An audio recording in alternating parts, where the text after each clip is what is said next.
let's go live and talk about, are you really as good at procrastinating as you claim to be? So, trigger warning, this is going to be filled with mild sarcasm. If that is not your vibe, or if you can't tell the difference between sarcasm and regulus, then ask. Okay, but I'm a pretty gentle soul, but I'm going to be serious because I think that this might hit your brain differently. So, here's my big promise. I am going to teach you how to do procrastination better. I mean, like, seriously, go from amateur procrastinator, somebody that puts stuff off, to Olympic level procrastinator. How to really become identified as a person who procrastinates on everything so that as you go forward, your procrastination ability will just get stronger and stronger and stronger. And then at the very end, I am going to show you how to flip it. Only if you want to stop procrastinating. Not everybody wants to stop procrastinating, and that is fine. But it's always useful to have another tool in case you want to stop procrastinating. Okay. So here's the core promise. You are going to learn why. No, I'm not going to say that because that would just ruin the surprise. All right. So I can't wait to see your comments. And by the way, on this one, I want to see comments on it's saying my bit rate is slow. Arrgh. Oh well, I'm recording in case I need a backup. Okay, in the comments, in the chat, put down your favorite procrastination tips. If I miss something, then make sure that you include it so that we can make this video be the one-stop shop, the greatest resource for procrastinators. All right, so have you ever spent 4 hours avoiding a 15-minute task and felt exhausted at the end? Okay, good job. That's mid-level procrastination. You're just mid at this point. Okay, let me show you how to do it better. So I am going to show you the 7 steps that world-class procrastination requires, and then how to outsmart it if you'd like to know. And if you think that this is a laziness versus a discipline, I don't think it is. I think that just muddies the water, okay? So here's the truth. The more gifted and capable you are, then the better you have probably gotten at avoiding the very things that matter the most to you. I mean, come on. Like, why do the 15-minute tasks, send the important email, settle on something, message your accountant? That's what I need to do. When you could go clean your house from top to bottom, which, by the way, sometimes that's the only way that our houses get cleaned is if we procrastinate. Can I get a witness on that? The only time you clean your house is when you're procrastinating on something else. I will say that is advanced procrastination technique. Give yourself a round of applause. Woo! All right. So, how to master procrastination. The 7 steps. Number 1. Tell yourself, whatever you're avoiding, that it's hard and very important. Put those 2 things together, okay? It's going to be hard, and it's very important that it gets done. Let it loom. Oh, also, pro tip. Tell yourself, I don't even know how to start, okay? So that's step number 1. Tell yourself it's hard, tell yourself it's important, and I don't even know how to start. Step number 2. Now lie to yourself. And you know that you're doing it. Tell yourself there's plenty of time and I will get to it later. Now, this is very, very important. So remember, I will get to it later. I will get to it later. There's plenty of time because there might be plenty of time. But the key comes in when you add that I will get to it later. Now, this is very, very important because you will ruin the whole process and you will lose your procrastination badge if on this step you actually set a time to do it later. If you set a time, it will not work. You will stop procrastinating. Do not set a time, okay? That's my warning. So there's plenty of time and I will get to it later. But make sure you keep later very vague. Like don't think Monday afternoon or after I do this. No, that would ruin the whole thing. Sorry. That's an amateur move. All right. Number 3. Now this is very important because you're going to need to distract yourself with something very enjoyable, but it's even better if it's utterly useless. So sometimes people might do something like a side task, like cleaning their house. No, don't do that. It is so much better. You should probably scroll on social media, okay? Because it distracts your brain better. So get on social media, start scrolling, and this is going to be very, very important because the longer that you delay, the longer that you build your procrastination muscle, the more the dread is going to arise and it feels terrible. And so you're going to want to escape it by actually doing something. But if you do it too soon, then you're not a very good procrastinator. So let's expand this. So find the most addictive platform that you can and start scrolling like a true procrastinator would, okay? Now, number 4, that's going to stop working for a while, after a while, because the dread's going to keep on growing. And so what you're going to want to do at this point is take an emotional detour. Now, there's 2 ways of doing the emotional detour, and they're both great ways. Number 1, you are going to want to pick a fight with somebody. Now, you can pick a fight with somebody online or in real life. This is very incredibly effective if your husband happens to walk through the room and say, hey, weren't you going to blah, blah, blah? Because then you can pick a fight with him, okay?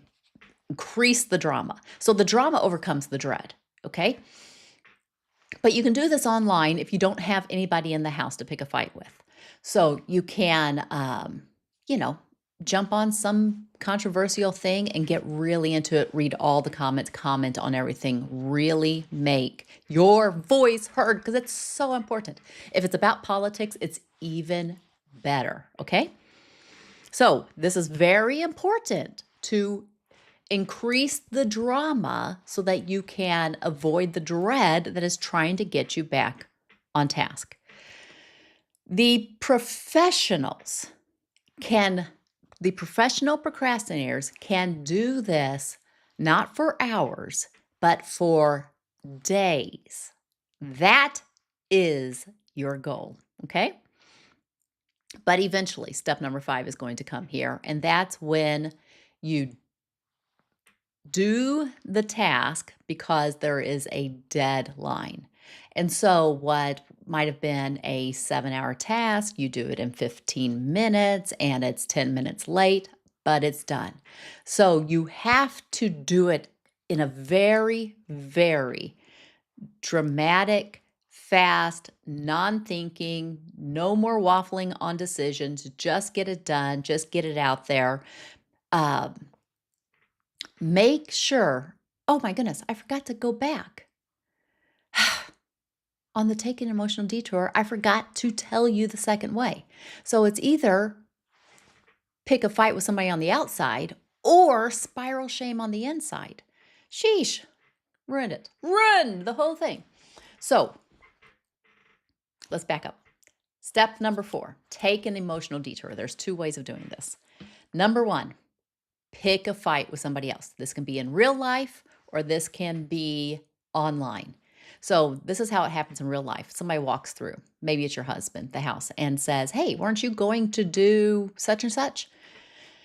And you pick a fight with him. Make it big, make it dramatic, make it, "I don't need you to tell me what to do. Who are you? Isn't there something you're supposed to be doing? I'll get to it later. Why are you always, don't I deserve a few minutes to relax?" Make it big, big, okay?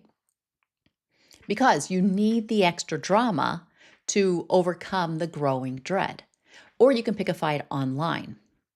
So find some controversial thing. Politics works best on this, but you can find anything to pick on.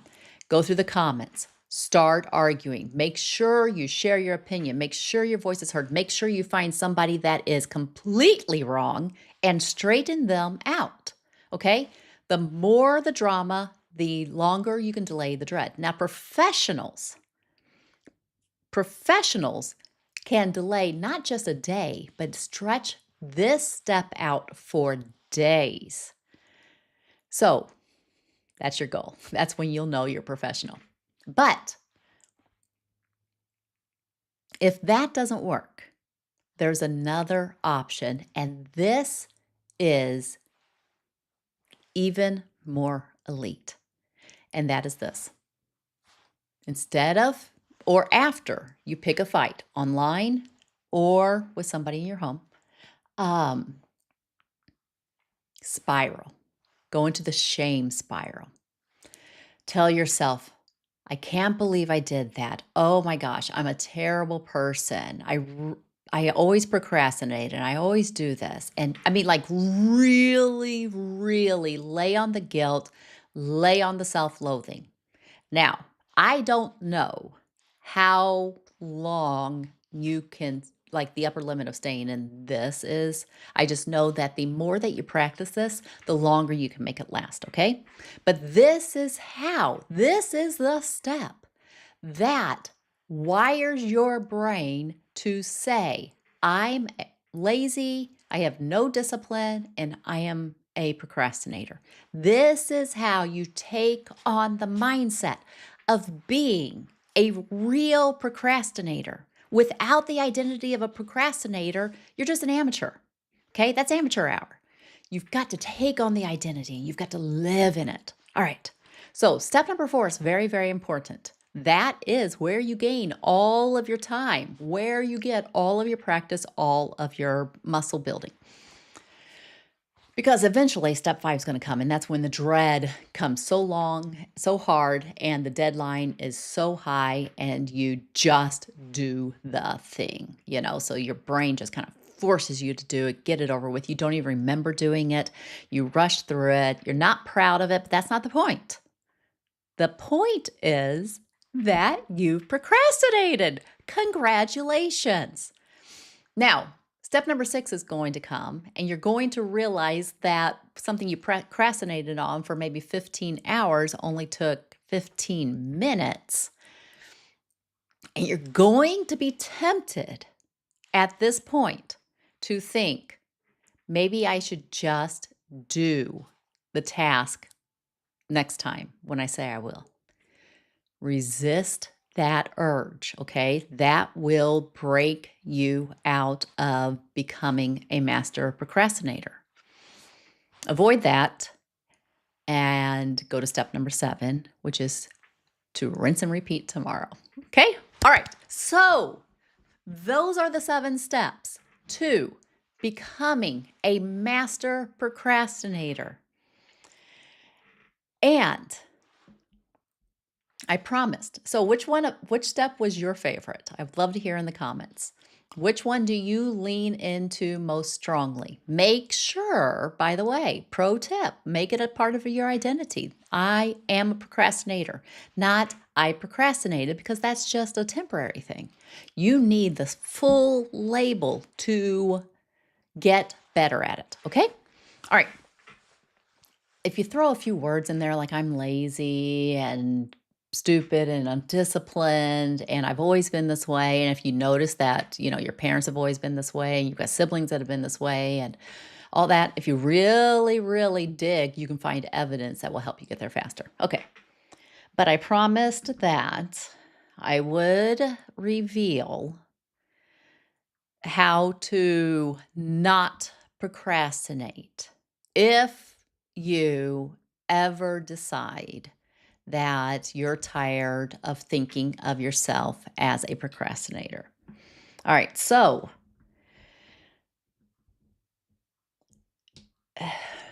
you just have to really, really ask yourself, do I really want to know these steps? Because this might ruin all your fun. This might take procrastination away from you forever.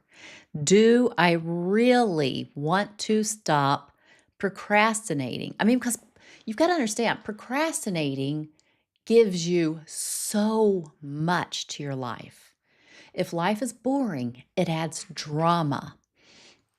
If you are really into perfectionism, then it helps you get over that by giving you that dopamine boost and that deadline pressure to just get the task done.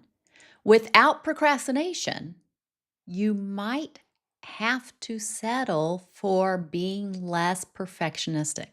So you've really got to ask yourself, do I really want to quit identifying as a procrastinator?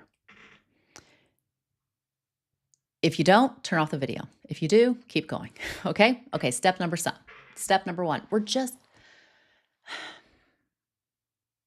I'm trusting that if you're here, you do want to know how to not be a procrastinator. Okay, we got to stop identifying as that. Okay? So, step number one, and we're going to do the exact opposite of what we just did. Tell yourself, step number one, tell yourself this probably won't take very long. Number two, no matter what it is, the start is the hardest, okay? So number two, give yourself permission to begin imperfectly. I use a timer, which is step number three. It's just an entry point, okay? We're just going to start. In the starting, we'll figure out how to get it done. And we give ourselves permission to just do it in 15-minute chunks if that's all we've got. And by the way, 15 minutes, everybody has 15 minutes, even if you have a newborn baby. There is one 15-minute slot in your day that the baby can wait for your attention, okay? Everybody has 15 minutes. So you can do anything in 15-minute chunks if you're willing to believe that and if you're willing to drop the label of I'm a procrastinator. Number four. So you set the timer, you started the thing. Number four, you're probably going to get into it and realize, oh, I'm so close, I could probably just finish it. So just let momentum do its thing. Get it done. Number five. Now, this is probably the most important step. And it's the step that everybody skips. And so then they go back to the procrastinator stages, whatever it is. I just don't want you to sit in the messy middle of, I'm just kind of good at procrastination, or I'm just kind of good at getting things done. No. Be in one or the other. So number five, the step is enjoy the win. Feel the joy of having done it right now, having gotten it done. Really amplify it, okay? Say I did it. Maybe even find a little micro task to put on the back side of it.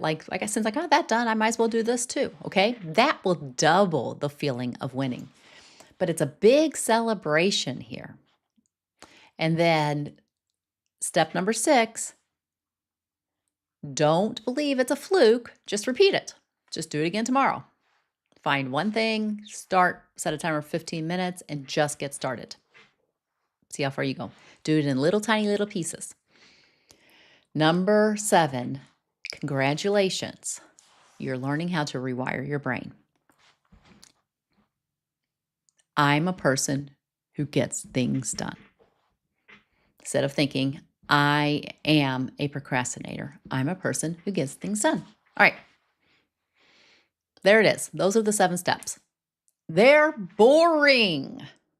There is no drama. There was no dread. I don't know why people would want to live like this all the time. It's just, you get things done, you miss out on the drama of everything, you don't have that thrill that comes from accomplishing something in an unimaginably short amount of time. Um, I know a woman who literally believed that she could make wedding cakes in like 2 days. And there was a thrill to it. There was a thrill to watching her beat the deadline every time. It was a thrilling, exciting sport. But so you're missing all of that if you just become a person who gets things done. I mean, listen, there's a couple of upsides to it. I will say that. You know, people kind of admire you. People say things about, oh, she's so disciplined. One of the downsides also might be people might think that you're really competent and they ask you to do other things or they promote you, they praise you. So be careful, you know, because I don't know if you actually really want those things. All right, so that's it. Those are the 7 steps. Boring, simple, but I promised you, so I told you. All right, so tell me in the comments which step or which set is your favorite. The professional procrastinator, mastering the art of delay, or the person who gets things done. And tell me what your favorite step is, okay? So, final problem. Final closing thought. Don't or do make procrastinator a part of your identity. Decide which one you want. Do I want to identify as a procrastinator or do I not want to identify as a procrastinator? Make sure you watch your language closely on this because the words you speak are what really inform who you're becoming and how you're doing, okay? So pay attention to your words. They have a lot of weight. The Bible says life and death is in the power of the tongue, and those that love it will eat the fruit thereof. So use your words very smartly here. Are you going to be a procrastinator or are you going to be a person who gets things done? And then make sure that you say it like, I am a procrastinator, or I am someone who gets things done, okay? Do not waffle. Do not make sure that you make it a part of your I am identity, all right? All right, I hope this has helped. And if you've enjoyed this, I think you will really love my workshop, Becoming a Time-Rich Woman. I have another one coming up at the very beginning of October. Make sure that you get in it now. I will put the link in the description, but it's aprilbragg.com/time. But if you really enjoy this, then let me know. Maybe I'll do some more satire videos and do all the things. Subscribe, share it with somebody, help me get the word out. All right. That's all we got. Talk to you next week. Bye-bye.